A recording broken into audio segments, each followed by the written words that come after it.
অর্থমন্ত্রী আমির খসরু মাহমুদ চৌধুরী বলেছেন, চলতি বছরেই নবম জাতীয় পে স্কেল কার্যকর হবে। এ বিষয়ে আরও আলোচনা প্রয়োজন।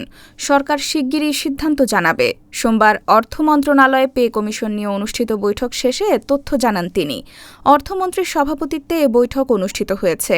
তিনি বলেন, পে কমিশনের অনেকগুলো দিক আছে, সবগুলো বিবেচনা করছি আমরা। আজ আলোচনা হয়েছে, এ বিষয়ে অধিকতর আলোচনার প্রয়োজন আছে। এ বিষয়ে আমরা পরে আবার বসব।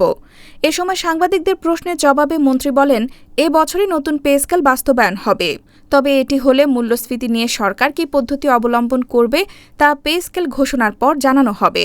একই অনুষ্ঠানে স্বরাষ্ট্রমন্ত্রী সালাউদ্দিন আহমদ বলেন, দেশের আইনশৃঙ্খলা পরিস্থিতির উন্নতি করতে সরকার সক্ষম হয়েছে। জনপ্রত্যাশা অনুযায়ী উন্নতি করতে আরও সময় লাগবে।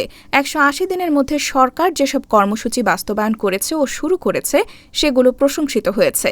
একটি সংকটময় পরিস্থিতিও সরকার সফলভাবে মোকাবেলা করেছে। গ্যাস খাতে আমদানি নির্ভরতা কমানোর বিষয়ে মন্ত্রী বলেন, আগের সরকারের সময়ে গ্যাসের ক্ষেত্রে আমদানি নির্ভরতা সৃষ্টি হয়েছিল। এ পরিস্থিতি থেকে বেরিয়ে আসতে দেশে গ্যাস অনুসন্ধান শুরু হয়েছে। কয়েক বছরের মধ্যে দেশীয় সম্পদ দিয়েই গ্যাসের সমস্যা সমাধান করা সম্ভব হবে।